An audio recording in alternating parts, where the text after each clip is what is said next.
Štovani gledatelji, danas smo u našoj prvoj emisiji gostima kod slikara, boema, kritičara društvenog života Karlovca, Branka Vidovića. Da ga vidimo kako živi, šta radi i šta planira za budućnost.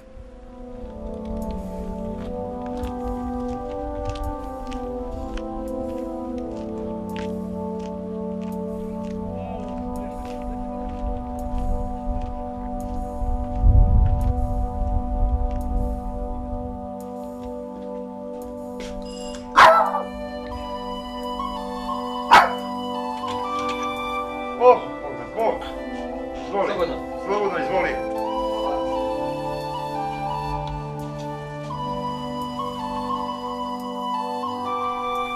Evo, štovani gledatelji, danas smo u novoj ciklusu emisija o kulturi i umjetnosti. Po prvi puta u gostima kod našeg, meni poznatog i mnogima poznatog karlovačkog slikara, boema, umjetnika prije svega, Branka Vidovića. Branko, bok. Bok. Reci mi, kako je to da si u Skakavcu? Prije svega, da počnemo od kraja. Duga priča i zamršena. Ja sam ti neko dobio nekakav, zbog nekakvih zasluga u likovnoj kulturi, stan u Vrabniku, s obećanjem da je to i da tu ću biti. Da li se nakon 4 godine pojavio problem sa vlasnikom stana u kojem ja nisam ni znao da je to privatni stan i onda sam završio na sudu. Na sudu su me normalno deložirali, to jest htjeli su me deložirati ili na parkiralište i bilo gdje da se nalazim. Ali znako sam upao u taj program kao prognanik, ali i osjećam se kao prognanik, jer niko, nakon 50 i nešto godina života u Karlovcu i rada u Karlovcu, da te neko istjera iz grada, znaš što ti je malo čudno. Ti si meni, pardon Branko, rekao malo prije, kad smo govorili o emisiji, da si masu radova tada uništio. Morao sam, jednostavno sam bio toliko revoltiran da sam sve, rekao sam ti, 3 kontejnera sam napunio ti radova. Sve sam spotrgao, bacio, jednostavno došlo je tako, znaš, kad ti... Teško, da kad ti gledaš situaciju, da masu ljudi u taj Karlovac došlo, podobivalo te stanove, nisu ništa u gradu, ni dali, ni ostaviti neće ništa, osim što su pobrali. Da, ti si pravi... Onda ti, recimo, dogodi se tako da nakon... Ja se ne bavim umjetnošću od jučer, ja se bavim umjetnošću od 71. godine. Znači, 30 nešto godina sam ja radio, da poklanjao sam se masu radova. I da me na kraju nekakvi, kako bi te ljude nazvao, ne znam. Jednostavno te posljednom pera izbace iz grada i stjeraju te doslovno kuvišni. Da, ti si pravi umjetnik, jer kažu da umjetnik može biti samo neko jako pati u životu. A ti si se, hvala Bogu, i napatio. Ja sam dosta da napatio se, ali da sam umjetnik, ne znam, ne mislim tako o sebi. Dobro, ja sebi dajem pravo da kao treća osoba govorim o tome. Nego, opet idemo od kraja, znam radove koji su nastali nakon tih događaja. Oni su drugačiji nego prije toga. Da, na neki način, znaš, ja nisam od onih slikara, to znaš i sam, a znaš i po sebi na kraju krajeva, koji prepisuju tuđe radove, koji, kako bi te eklekticizam, da malo krade ovo, malo ono, nego ja ipak pokušavam nekakve svoje nutrine reći što mislim o svemu tome. I normalno, nakon takve situacije, da čovjek, ne znam, mora mu doći. I ako ima i malo u sebi nekakve kreativnosti, mora to izraziti. Znaš, samo što će to ko bacanje bisera pred svinje, tujiš, ili pljuvanje čovjeku u lice pa kaže da piša pada, znaš. Pa, dobro, okej, ali ja smatram ipak to što si napravio ostaće.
sam htio sad malo se okrenuti na jednu drugu stranu, čisto tehničke strane.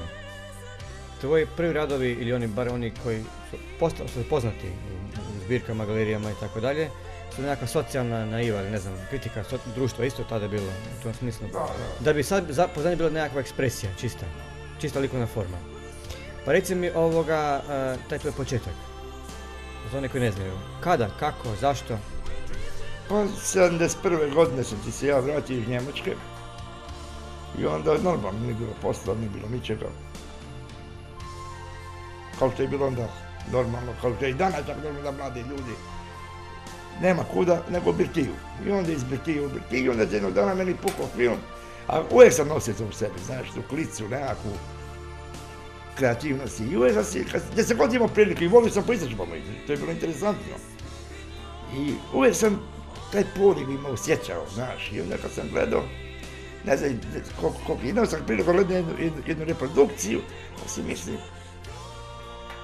pa ako to mogu, oni mogu i ja. Znaš, i tako sam ti ja u biti krenuo, znaš. Ali sam ubrzo shvatio da to nije to. Da to nije to i ja sam, a i samo mi se to nekako po sebi nametnulo da to odbacim i da radim ono što u biti sam i osjećao, znaš. I tako ti to počelo s tom socijalnom, ajde, taj naziv, to malo me smeta ta socijalna, naiva, to me smeta u biti, jer postoji samo dobra umjetnost ili loša umjetnost, nema druge, nema naivne i nekakve druge umjetnosti. I onda to, dobro kad sam se kretao u takvom miljeu, sve ljudi bez nekakve perspektive, u ono vrijeme, ali danas još manje, i normalno sam to morao nekako zabilježiti. Čisto normalno, čisto razumljivo. Ali pošto oni nisu kritičari, me imali ko svrstat, jer nisam bio, kako bi tako profesionalno educiran, preko akademije, nego sam sam radio, sam učio, sam. Je, to su radovi bili velike tehničke minucioznosti. Da. Fino izrađeni radovi. Da, to su se iznenadili mnogi kad su čuli da ja to, bez ikakvog školovanja, da mi je crtež jako dobar, da sam u boji dobar, da sam u kompoziciji dobar, da su iznenađeni bili kako ja, tako sad, ajde recimo. To uspješno rješava, ali to je u biti sve bilo u meni, to nije. Recimo, kako je te kritika prihvatila? Kritika je bila jako dobra, čak sam ja bio iznenađen.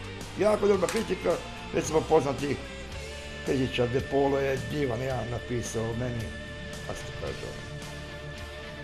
osvrt, pa recimo Maleković me jako cijenio i tako. Ne znam, ali to je meni malo iskreno budem, drugi su se tome čudili i meni to mi da sve.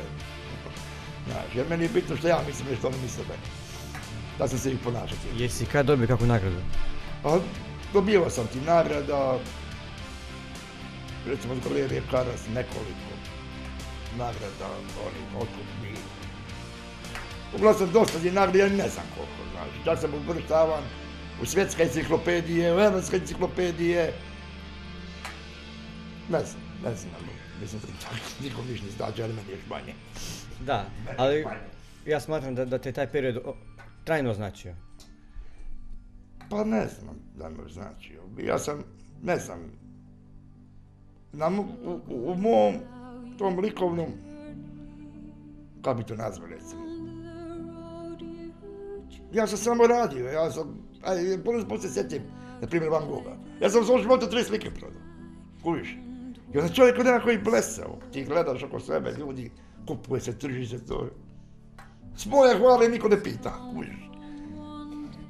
Recimo, Branko, od svih tih lica, ljudi s kojima si se sretao, surađivao, koji ste bili uzor, dobar, ili oni koji si pokušao izbjeći kao nešto negativno, uglavnom ta cijela plejada likova, koji ti je ostao u sjećanju i s kim si bio dobar i s kim si danas ostao dobar, iako još nisi u Karlovcu? To me zanima. Da, a rado se sjetim primjer seniora Krupe, tvog djeda, s kojim sam često znao se naći u gradu i bili smo na kavi, tako, znaš. I on me dosta pametnih stvari od njega čuo, znaš. Ipak je to čovjek koji je imao iskustvo. Njega se rado sjeti. Sjeti se rado i poklonu Petra Skutanija. Iako su u njemu mnogi imali loše mišljenje, ja sam imao jako pozitivno mišljenje o njemu. Sjećam se i Grgeca i recimo neki radovi koji sam ja počeo raditi, Grgec mi je dosta mi on pomogao, znaš.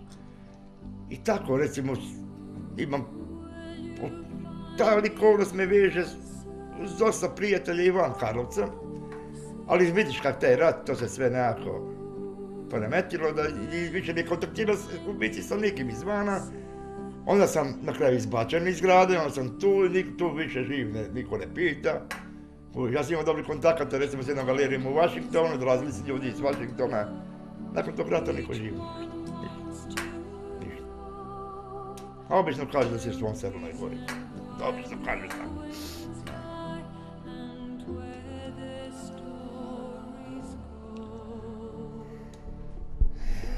Branko, kad te slušam ovako, dođe mi teško, iskreno.